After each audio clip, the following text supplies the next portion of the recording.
the better economic future is to become an attractive person with an attractive personality, an attractive list of skills, your knowledge of the marketplace, your ability to deal with a variety of personalities, all of those things that anyone can learn with a bit of study, practice, repetition.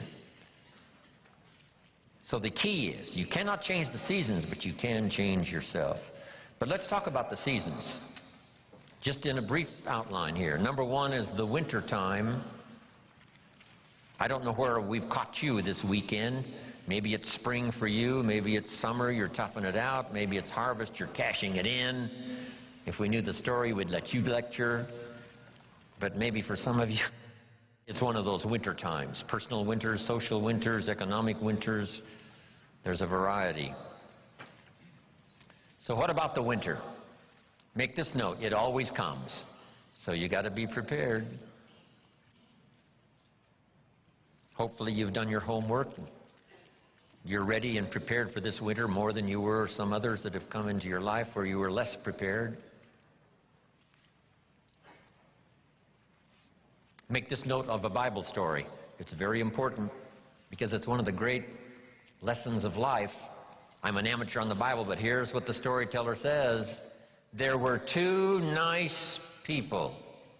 So make the note now, two nice people. Not one good and one evil, but two nice people. However, and that is the drama of life. However, two nice people. However, one built his house on the rock, and the other built his house on the sand. Two nice people. Meaning it's possible for nice people to be casual. It's possible for nice people to be careless. And sometimes you can be careless and lose your life. Not evil, just careless. In Los Angeles now, when the light turns green, if you're in your car and you're there at the intersection and the light turns green, you better not go. For 2 or 3 seconds, waiting for the maniacs that are running the red light, crossing in front of you, even though the light is green. That little extra bit of caution, rather than being aggressive, little bit of caution could very well save your life. Here's a father who loves his family. He's an honorable citizen. He makes good money. He contributes to the community, his church. He's a good man. But this morning he's in a hurry in Los Angeles, late for an appointment, and he's pushing it with his automobile. He comes to the intersection and the light turns red, and a little voice in his head says, "Go ahead, you're late. You can make it." And now he's dead. You don't have to go to Iraq to lose your life. You don't have to be evil to lose your life. All you have to be is a little careless at an unfortunate moment. So the key is to be not overcautious, but to be cautious. Don't build your house on the sand. Now add this note now. We're all tempted. When I was growing up, there was a cartoon of a little boy, and it showed this little boy with a little devil on one shoulder and a little angel on the other shoulder, both whispering in his ear. And the little devil said, "Go ahead and do it, it'll be okay." And the little angel says, "No, no, no, no, no, no, it won't be okay." "Yes, go ahead and do it." "No, no, no." How often does that occur for all of us? Every day. Go through the red light, it'll be okay. We must beware, okay? Not to be careless, not to be casual, and build your house on the sand. The same is true with your health. Don't build on the sand. The same is true with your career. Don't build on the sand. The same is true of being in business. Don't build on the sand. Build on the rock. Because even nice people can make careless decisions, casual decisions that accumulate over a period of time. And those could be the winter. Now, here's the note to make. Some winters are of your own making, and some are not. Some are just the winter experiences. Maybe the whole country goes through it. It was a long time of winter for the Russians who lived through the communist system for about 80 years. Long winter of political despair, lack of freedom. But what's the key to the winter? Here it is in simple language. Hang in there. I mean, you know, winters don't last forever. Some are difficult and some are easy, but they never last forever. The night always comes after the day, but it doesn't last forever, just a few more hours. And if you hang in there, say your prayers, gather a little strength, you can make it through the winter and the night. So winter time. Here's the next season now, the season of spring. Make this note. My definition of spring: opportunity. Spring is not a guarantee that you're going to have a harvest, but it's the opportunity to plant one. It's not a guarantee that things are going to go well and you will accumulate what you need, but it is an opportunity to do so. Springtime is opportunity. Now, it's usually a very short season, especially where I was raised in farm country Idaho. So here's what you must do with opportunity. Seize it quickly. Don't let it just come and go. When the window of opportunity is open, to borrow a little space language, when they get ready to shoot the rockets or off into outer space, there's a window, they call it, of opportunity to go, not go, when the weather's right and whatever. But if you wait a little too long, the window closes, and it takes a while for it to open back up. So this is the key. Take advantage of the spring, such a short season. In some places, they got those big tractors with the lights on them going around the clock in the short season of spring to make sure that the seeds are planted. Take advantage of opportunity. Take advantage of opportunity to meet someone who could be a colleague for your future career. Take advantage of the day when it arrives, because the day will soon finish. Take advantage of the year, because it will soon close. Take advantage. Now here's the next season. One of the greatest illustrations of life is in the third season, called the season of summer. And here it is in simple capsule form. In the summer, you must do two major things. Here they are for your notes. Number one, nourish and give life like a mother. Nourish and give life like a mother. Next, protect and defend like a father. This is called the work of summer.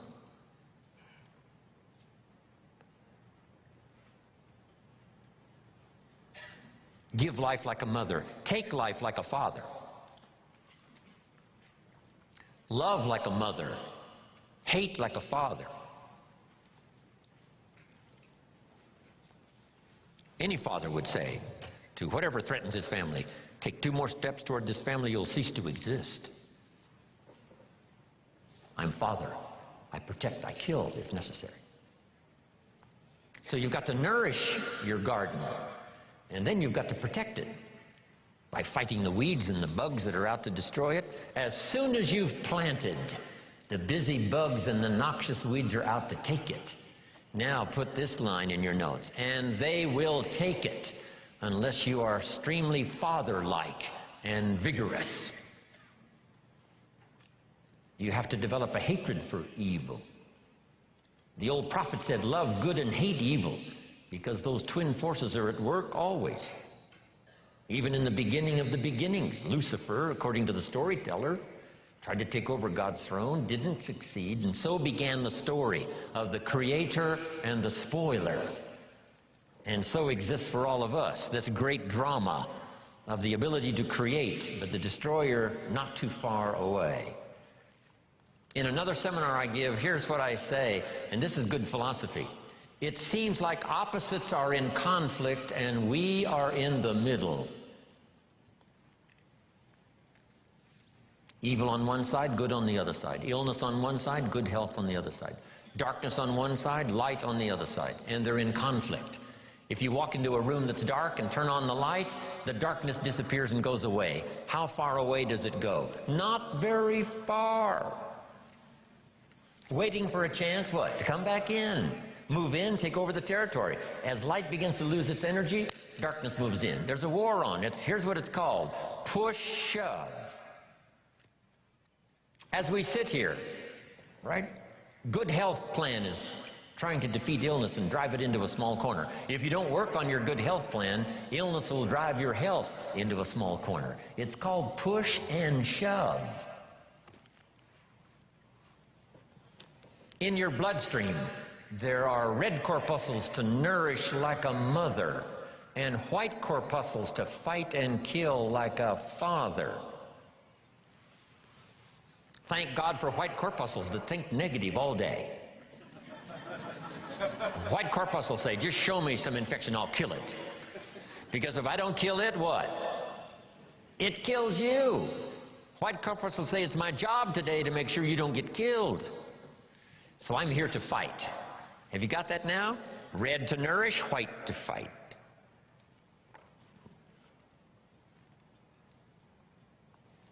So here's the key now. Cooperate with the positive side of this war of health and illness. What if in this struggle the body calls for a banana and you send it a Coca-Cola?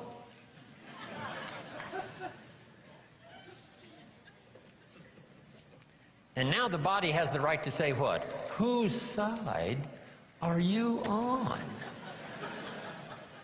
I'm working day and night to drive illness into a small corner and keep you healthy, and you keep sending me the wrong stuff. Come on, just a little cooperation here, and we can win this game. But see if you don't do your push-ups. And what was that little voice in my hotel room this morning that said to me, Jim Rohn, you don't have to do your exercises this morning. You're running a little late. And this little creature on this shoulder almost talked me into it. And the little angel says what? No, no, no, no, no, no. Fall on the floor one more time. Do those push-ups, a few crunches, a little modified version, yes, because you are late, but you got to keep up the pace. See, that's called what? The work of summer. Now turn this around, because it's also possible to love like a father and hate like a mother, just so you get the job done. And if it's a single parent, right, you got to do both the work of father and mother. It's extraordinary. But mother is capable of hate and defense and protect. Because I think years ago, Papa was off providing, Mama was home protecting. So she developed these instincts of danger in order to protect her family. Women are good. Women are unusual. They have this antenna that picks up all the stuff, especially danger. In the middle of the night, the baby cries. Mama's awake. Papa sleeps. Mothers sleep near the surface, and the least little movement or sound, they're awake. It's built in, the female mother, that instinct. She says to her husband, go look, something isn't right. You know, downstairs. He says, no, everything's fine. She says, go look. He says, okay. He gets up in the middle of the night, stumbles downstairs, and the front door is open. How did she know? They just know. I don't know how they know. They've got this instinct, especially for danger. Interesting story in the Bible. It says there are sheep and there are shepherds and there are wolves. Fairly ordinary story, shepherds and wolves and sheep. But that's not the end of the story. To illustrate a point, the storyteller says, there are also some wolves that have learned to dress up like sheep. Now you need a woman. Man says, looks like a sheep, talks like a sheep. Woman says, ain't no sheep. Have you got this now? The work of summer. Here's what it's called, high drama. Nourishing and protecting. Nourishing with one hand and protecting with the other hand. Even the battle of the mind. Here's a good note to make on the battle of the mind. Don't become a victim of yourself in this battle of the mind. Should I, shouldn't I? Let it go. No, don't let it go. Run the red light. No, be a little more cautious. Think of your family. See, we have to continually do this. Beware of the thief on the street that's after your purse. But also beware of the thief in your mind that's after your promise. That little thief that says you're too short, you're too tall, you're too old, you've never done it before. What makes you think you can do it now? Nobody in your family has ever done it. In fact, if you start, they'll all make fun of you. It's called the thief in the mind that steals the dream and steals the promise, makes you less effective than you should be. Here's what you must do. Battle with the mind. Now, what's the purpose of all of this opposites in conflict? Here's what I think it is: to create high drama. God wishing it to continue on earth as it did in heaven. I guess that's the best conclusion I've come to. Because here's the last of this now. Would it be possible to win if you couldn't lose? And the answer is no, it doesn't seem like it. If you took a football today and put it under your arm and we went with you to the nearest football stadium, and with that football under your arm, if you walked across the goal line, would we call it a touchdown? And the answer is no, that's not a touchdown. It's not a touchdown until you face the 350-pounders that want to smash your face in the turf. And if you can muscle by them, and if you can dance past the secondary with the football under your arm, cross the goal line, now we call it a touchdown. And maybe you won the game, and maybe you won the championship. So jot this down now. High drama is the order of the day. I guess so ordered by God himself. High drama.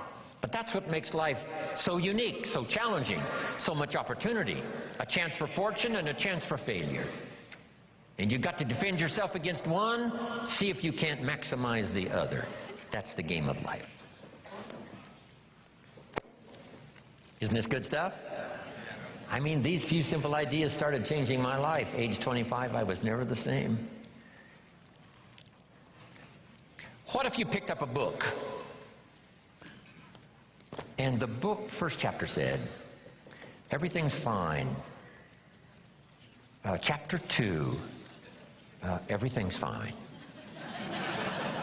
Chapter 3, everything is just fine.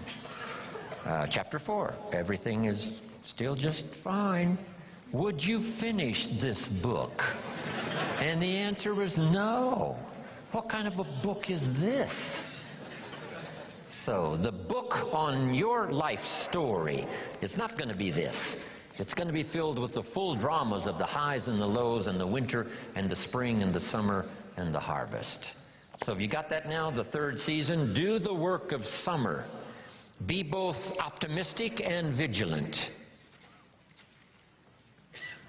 Two great words of antiquity. Here they are. Number one is behold. That's the word from antiquity. The positive word is behold. Here's the other word, beware. One of the interesting bewares in the Bible is a little story that says, beware of the little foxes that are spoiling the vines. It doesn't look like it. You know, I come from, farm country, Idaho, where I make a little wine and grow a few crops. And you can look at a vineyard, hey, it looks okay. But this old story says, just because the vineyard looks okay, you got to look a little closer. The little foxes may be eating the vines. So whether it's a personal relationship or a business opportunity or your future or your life or the management of your time or your health or whatever, I'm asking you to behold the possibilities and beware the dangers. That's the key. And all of that we call personal development. Now here's the fourth season. And I've got a lot more notes for you to cover. How many of you have one page of notes already? Okay, wonderful. I want to send you home with a whole basket full. From myself, Brian, this is going to be one of those extraordinary weekends. Dennis is here, other speakers are here. you're going to have a full load to take home. Okay, here's the next season now, the season of harvest. Make this note.